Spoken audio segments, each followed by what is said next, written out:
இப்போ உங்களை குழப்பி உங்களை வந்து பிரெயின் வாஷ் பண்ணி, அதாவது வீடா தட்டி வந்து பிச்சை கேட்குற மாதிரி கம்ப்ளைண்ட் கேட்கிறார்கள் அப்படிங்கிறது இருக்கிறதே மிக கேவலமான விஷயம். அண்ட் இதுதான் மைவித்ரிகா கம்பெனியோடைய சக்ஸஸ் நீங்கள் எடுத்துக்கலாம். அம்மா தாயே கம்ப்ளைண்ட்டே இல்லையாம்மா, யாராவது கொடுங்கம்மா அப்படிங்கிறது இருக்கிறதே மிகப்பெரிய சக்ஸஸ் ஒன்று எடுத்துக்கலாம். இப்போதைக்கு நீங்கள் காட்ட வேண்டிய மிகப்பெரிய ஒரு முகம் என்பது என்னன்னு பார்த்தால், சிரிச்சிட்டே கலாச்சி விட்டுருங்க. அப்படி யாராவது வந்தாங்கண்ணா, இந்தவா சாப்பாடுலாம் இல்லைப்பா, பழைய சாதம் வைக்கல, வீட்டில் இல்லைப்பா, நாய்க்கு போட்டோமான்னு சொல்லுங்க.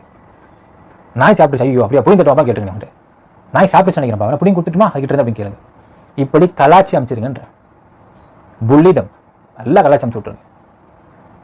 இப்படியாக இனிமேல் வரக்கூடாது என்றால் நீங்கள் இதை செய்யுங்க. உங்கள் பணத்தை கொடுக்க வேண்டிய பொறுப்பு சக்தியானந்தருக்கு மட்டுமே உள்ளது. அவர் மட்டும்தான் அது கொடுக்கணும், அவர் மட்டும்தான் கொடுக்குறேன்னு சொல்லிட்டார், உத்தரவாதமும் கொடுத்துருக்காரு. இதான் இன்றைய கம்பெனி நிலவர மக்களே. ஆக்சுவலாக இந்த நாள் நீங்கள் கொண்டாட வேண்டிய நாள் சொல்லலாம். ஏன்னால் உங்கள் கம்பெனி மேலே விழுந்த அவப்பழிகள், உங்கள் கம்பெனி இழுத்து மூடப்பட வேண்டும் அப்படின்னு நினச்சிக்கிட்டு இருந்த பல தரித்திரம் பிடித்தவர்களுக்கெல்லாம் ஒரு முகத்தில் கரியை பூசும் விதமாக நடந்து கொண்டது இன்றைய நாள். You have to celebrate this day. இதற்கு மேல் என்ன நடந்தாலும், என்ன என்கொயரி இருந்தாலும் அவர் ஃபேஸ் பண்ணுவார்.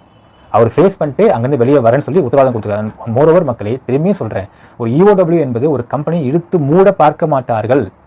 கம்பெனி இழுத்து மூட்டு போயிடக்கூடாதுன்றதுக்கு அவங்க ஆல்ட்ரேஷன் சொல்லலாம், பட் கம்பெனி இழுத்து மூட மாட்டாங்க. They knew very well that இது அவ்வளோ பெரிய வாழ்வாதாரம் இருக்குன்றது தெரியும். அதனால் ஒரு மாதம் வெயிட் பண்ணுறாங்க கம்ப்ளைண்ட் வருவதற்கு. No complaint was given by anybody. So புரிந்து கொள்ளுங்கள் மக்களே, இதுதான் உங்களுடைய கம்பெனியுடைய ஃபர்ஸ்ட் சக்ஸஸ்ன்னு சொல்லலாம். இதற்கு மேல் இந்த கம்பெனி மீது அவப்பெயரையும் அசிங்கத்தையும் எடுத்து தெளிப்பவர்களை நீங்கள் கலாச்சி விடுவதன் மூலியமாகத்தான் உங்களுடைய வெற்றியை நீங்கள் காமிக்க முடியும். நிறைய பேருக்கு பணம் வரல, நிறைய பேர் ஃபோன் பண்ணுறீங்க, எனக்கு நல்லாவே புரியுது மக்களே. அந்த விஷயத்துக்கு உங்கள் MD உத்தரவாதம் கொடுத்துருக்காரு, கண்டிப்பாக அவர் வெளியே வந்து செய்யணும்னு சொல்லியிருக்காரு. But you have to wait. இது எல்லாத்துக்கும் மூல காரணம் யாருன்னு பார்த்தீங்கன்னா அசோக் ஸ்ரீநிதி, பாலுமணி, அவங்க சார்ந்த நபர்கள், இவங்க தான் மூல காரணம். ஸோ நீங்கள் இனிமேல் அவளை கலாய்ப்பதில் யார் அதிகமாக கலாய்க்கிறீங்க அப்படிங்கிறதுல நீங்கள் வந்து போட்டி வச்சுக்கலாம். வீட்டுக்கு வீடு தேடி வராங்க கம்ப்ளைண்ட்டுக்கு கலாய்ச்சி விட்ருங்க.